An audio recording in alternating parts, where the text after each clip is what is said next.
Bonjour, toi qui m'écoutes. Es-tu bien installé?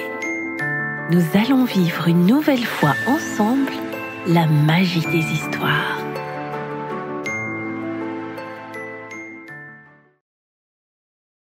Zoom, chat de traîneau.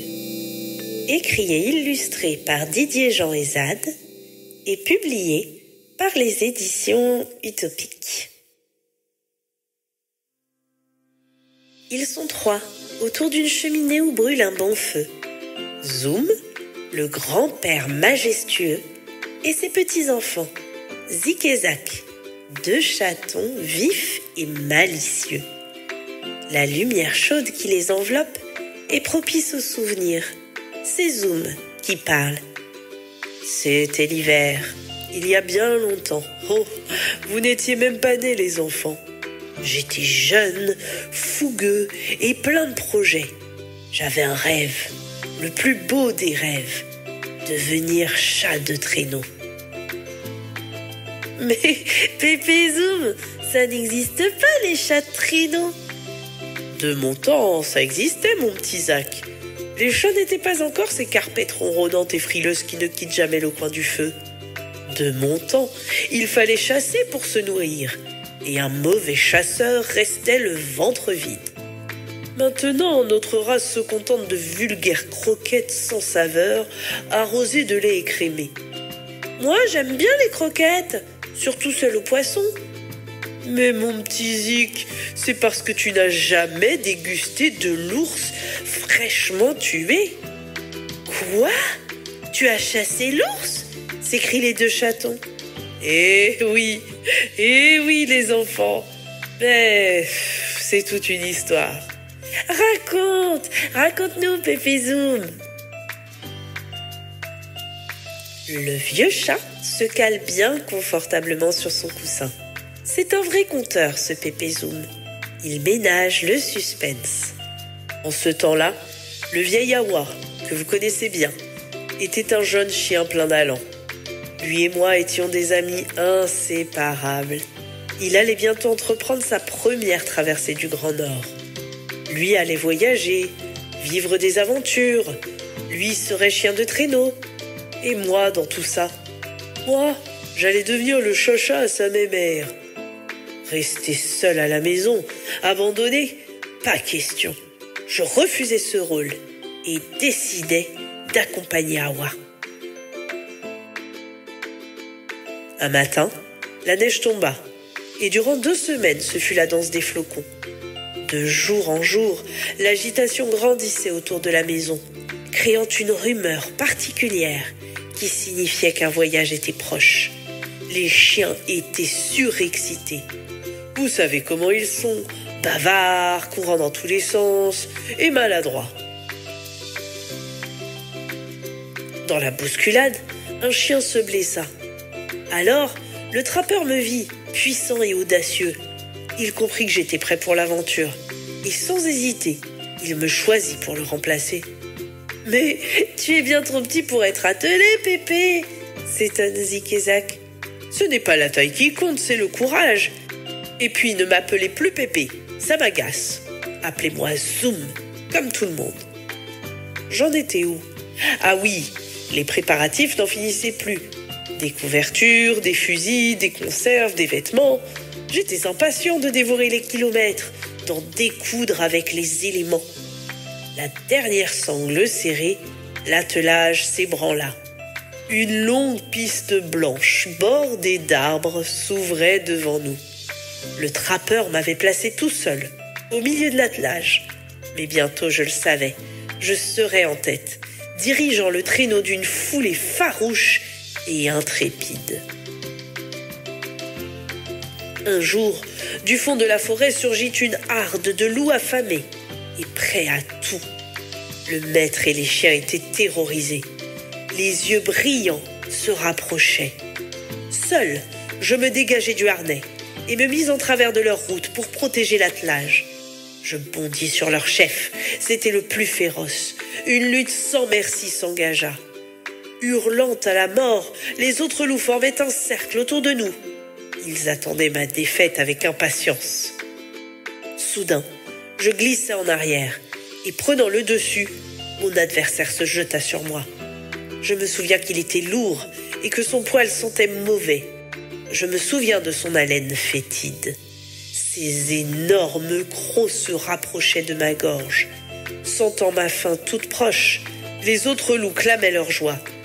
Je résistais, mais mes forces représentaient peu de choses face à ce colosse. Peu à peu, je perdais pied. Sa mâchoire allait se refermer sur moi. J'avais presque envie qu'il gagne pour en finir.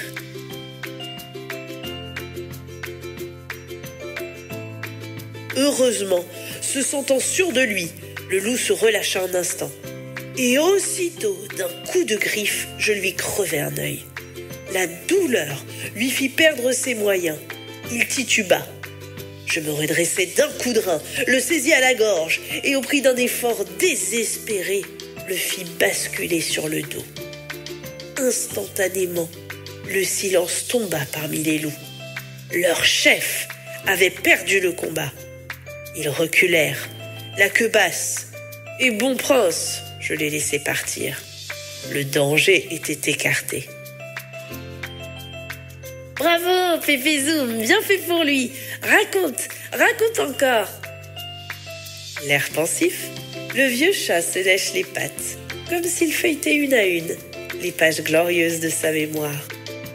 Je me rappelle un jour où le vent s'était levé. Le ciel et la neige se confondaient en un seul et même désert blanc.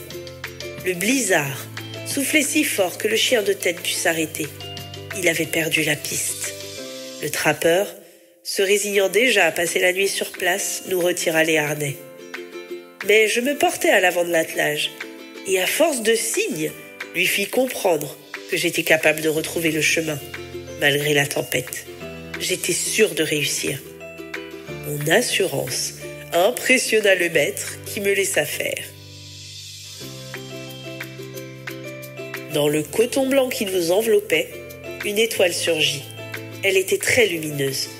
Je la fixai un moment en retenant mon souffle. Une force mystérieuse se déversait en moi. Je me sentais à la fois puissant, comme un caribou, et léger, comme un flocon.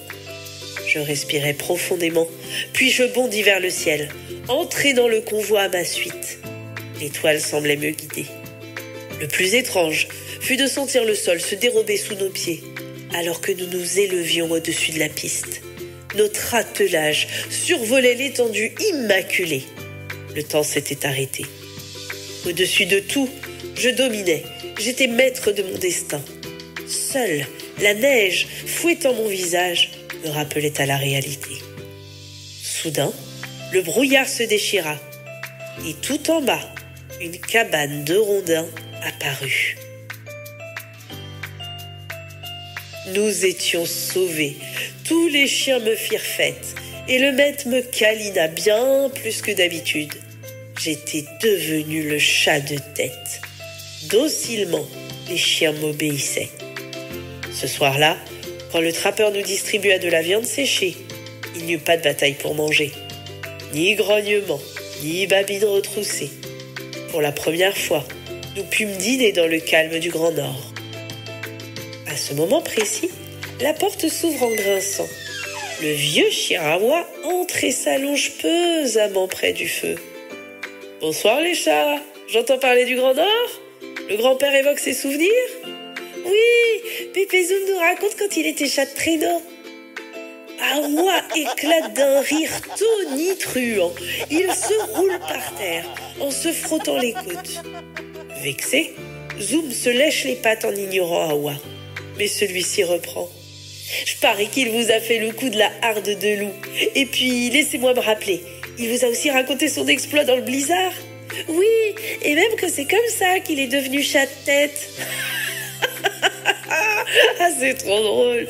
Ce chat est un incorrigible vantard. Pourquoi? C'est pas vrai, Pépézoum? Les enfants, n'écoutez pas ce vieil imbécile de chien. La jalousie lui fait perdre la mémoire. Eh bien, ce vieil imbécile va vous raconter comment tout s'est passé, répliqua Awa du tac au tac. Combien de fois je les ai entendus, ces balivernes? Je les connais par cœur. Tiens, par exemple, cette histoire de course dans le brouillard. En vérité, c'est l'amour maternel d'une femelle de l'attelage qui nous sortit du pétrin. Elle allait mettre bas et son instinct fut plus fort que la tempête. Elle nous mena droit au refuge. À peine arrivée, elle donna le jour à 3 adorables chiots.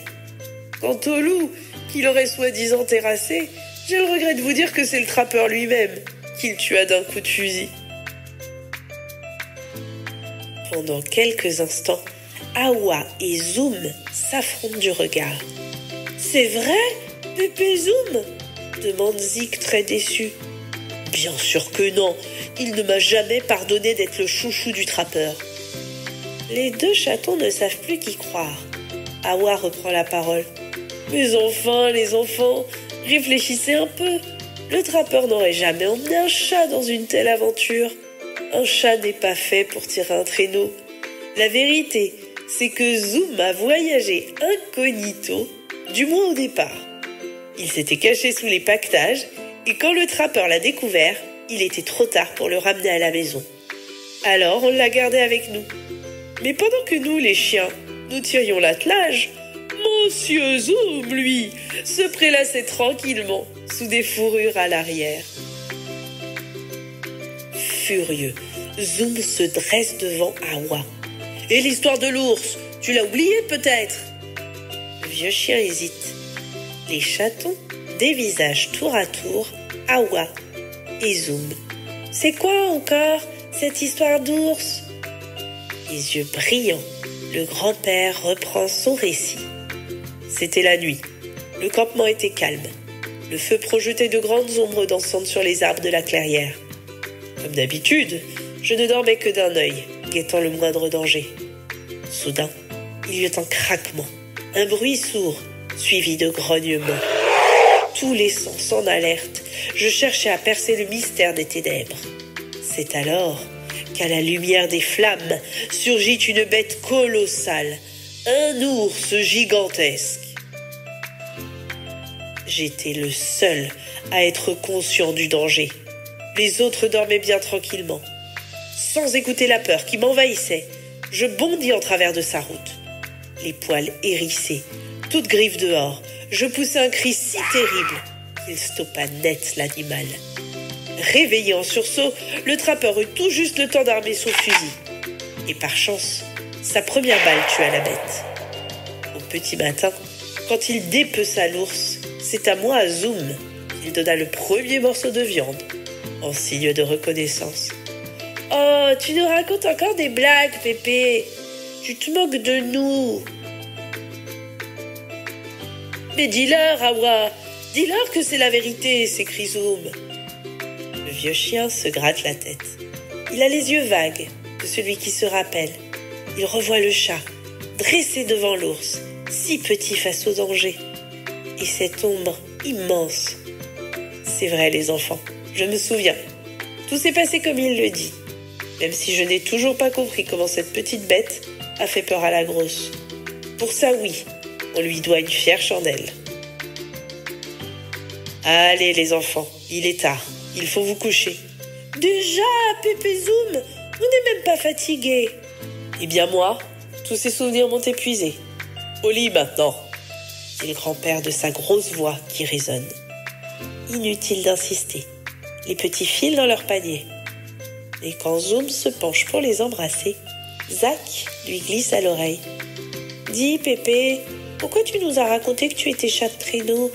Tu nous dis toujours que c'est pas bien de mentir. » Un petit sourire au coin des moustaches, Zoom répond. « Nous aussi, les grands, on a le droit de rêver. Si vous êtes sages, demain, je vous raconterai mes souvenirs de chat d'avalanche. » Si tu as aimé cette vidéo, mets un like et abonne-toi.